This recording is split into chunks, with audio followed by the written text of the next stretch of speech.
कि जल के स्वच्छ रहने के लिए एक ऐसी वस्तु की आवश्यकता है कि अगर वो जल में न हो तो जल स्वच्छ नहीं रहेगा। और वो यही है कि थोड़े से स्थान में अगर स्वच्छ जल भर दिया जाए और कुछ लोग नहाएंगे तो थोड़ी देर में वो जल गंदा हो जाएगा। इसलिए जल को जितना स्वच्छ होना चाहिए, जितना मधुर और शीतल होना चाहिए, उतना ही अथाह भी होना चाहिए। और तब उन्होंने कहा कि इसमें अगुण की गहराई है और सगुण की स्वच्छता। रघुपति महिमा अगुण अबाधा, वर्णव सोई बरबारी अगाधा। इतना बड़ा सूत्र, अब उसको सरल उन्होंने कैसे कर दिया उसको आप ध्यान से समझें। सगुण होते हुए भी अगुण माने। रंगमंच पर वो स्वामी जी ने जो दोहा लिखा वो समझने में बड़ा सहायक है। क्या बोले, जथा अनेकन वेश धरी, नृत्य करई नट कोय। एक ही अभिनेता अलग अलग नाटकों में अलग अलग नामों से अलग अलग पात्रों का अभिनय करके मंच पर दिखाता है। और वो अगर नाटक सचमुच हृदय को छूने वाला है, प्रभावित करने वाला है, तो व्यक्ति तन्मय हो जाता है, तदाकार हो जाता है। और कभी कभी वो नाटक के अभिनेता से उसको राग हो जाता है, वो उसका प्रशंसक हो जाता है। पर अभिनेता की क्या विशेषता है? अभिनेता के जीवन में उसे सगुण के साथ अगुण होना चाहिए। अगर वो सगुण के साथ अगुण नहीं होगा, सब नहीं रह पाते, कितने झगड़े खड़े हो जाते हैं। सगुण के साथ अगुण माने, अगर कोई व्यक्ति अभिनेता के किसी ऊंचे चरित्र को देखकर प्रभावित हो, लोग प्रभावित होकर के चरण भी छूने लगते हैं, सम्मान भी देने लगते हैं, ये तो लोगों की भावना है। पर गोस्वामी जी जो सूत्र देते हैं वो सूत्र क्या है? यथा अनेकन वेश धरी, नृत्य करई नटकोय, सोई सोई भाव दिखावई, आप न होय न सोय। सब वो अभिनय में दिखलाते हुए भी वह जानता है कि मैं ये नहीं। जैसा है वैसा दिखलाना सगुणता है, और ये सब कुछ मैं नहीं हूं, यही अगुणता। मानो गोस्वामी जी बताना ही चाहते हैं कि सगुणता ही तो प्रशंसा और निंदा, सुख और दुख, राग और द्वेष दोनों का कारण बन जाती है। आपकी कोई प्रशंसा करे आप बड़े प्रसन्न होंगे, निंदा करेगा तो आप दुखी हो जाएंगे। और ये प्रशंसा और निंदा का जो पक्ष है वो सदा एक जैसा रहने वाला नहीं। इसलिए जो सगुण होते हुए भी सदा अगुण रहे, यही गोस्वामी जी का दर्शन। आप कहां क्या कार्य कर रहे हैं, उस कार्य को निर्वाह करते हुए भी जब उसमें से किसी एक को आप सचमुच ये मान लेते हैं कि मैं यही हूं, तो क्या होगा? परिणाम होगा कि उस व्यक्ति का वो तो दुख को निमंत्रण दे रहा है, वो स्वयं अपने जीवन के लिए संकट उत्पन्न कर रहा है।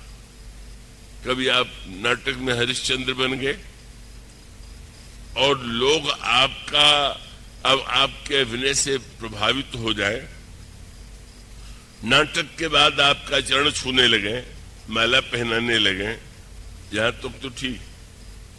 और दूसरे दिन भी अगर आप हरिश्चंद्र ही बने बैठे रहे तो मांगने वालों की इतनी बड़ी बड़ी भीड़ एकत्र होगी कि कल तो आपने सारा राज्य दे दिया था और अपने पुत्र को भी भेज दिया था, मेरे लिए इतना दे दीजिए। मानुष का अर्थ ये है कि अब वो गोस्वामी जी इसको कैसे सुंदर ढंग से प्रस्तुत करते हैं, आप इसे यूं देखें। दो पात्र हैं, परशुराम और राम। दोनों को हम ईश्वर का ही रूप मानते हैं, ईश्वर का अवतार मानते हैं। संयोग ऐसा है कि दोनों का नाम राम है।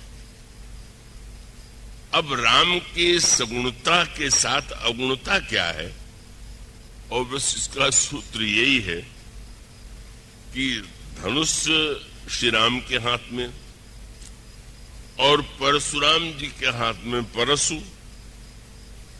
ये नहीं कि एक शस्त्र रहित था और दूसरा शस्त्रधारी था, दोनों शस्त्रधारी थे, लेकिन एक राम परशु से जुड़ गए, परशुराम हो गए, पर दूसरे राम धनुष राम तो नहीं हुए।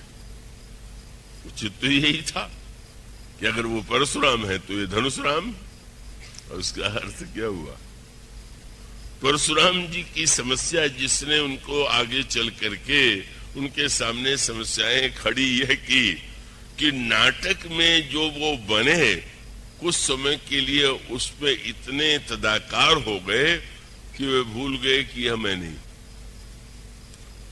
अब यूं आप विचार करके देखें, जब हम कहते हैं कि वे भगवान के अवतार हैं, भगवान के अंश हैं, तो उसको जरा व्यापक अर्थों में देखिए। भगवान के अंश तो हम और आप जितने हैं सब। अब उसमें अंतर दिखाई दे सकता है कि किसी में अधिक प्रकाश दिखाई दे रहा हो और किसी में कम प्रकाश दिखाई दे रहा हो। दृष्टांत चंद्रमा का ले लीजिए।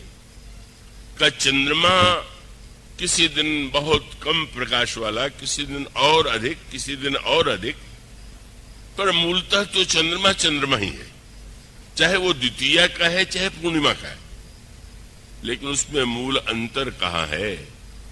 और अंतर यही है कि जहां पर परशुराम जी महाराज के चरित्र के द्वारा मानो यह शिक्षा दी गई कि हम सब भी ईश्वर के अंश होते हुए भी इसलिए हम उस सत्य से वंचित हो गए हैं, क्योंकि जो हम नहीं हैं वह हमने अपने आप को सचमुच मान लिया।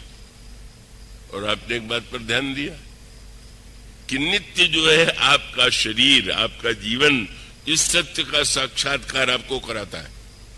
और वो क्या है? दिन भर आप काम करते हैं, थकान आ जाती है और होता है कि नहीं अब विश्राम करना है। अब शरीर थक गया और मन थका नहीं। मन इसलिए नहीं थका कि मन को तो कोई उसका शरीर तो है नहीं, तो मन जब थकता नहीं है और शरीर कहता है कि हम तो सोएंगे, तो सपने आने लगते हैं। क्यों? सपना माने मन की दुनिया। मन में कुछ जो कुछ है जो आप दिन में नहीं कर पाए, रात के सपने में अनाप शनाप चाहे जो देख लेते हैं।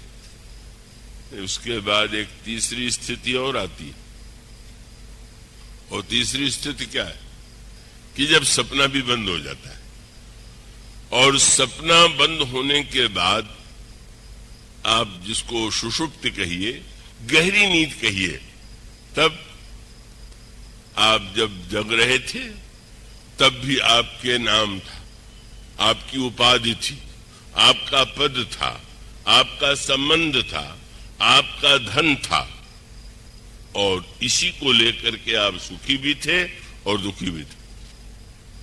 पर जब आप गहरी नींद में चले गए, मुझे आशा है कथा में आप वहां नहीं जाएंगे, कथा में आप जागृत ही रहेंगे, तो आप क्या होते हैं?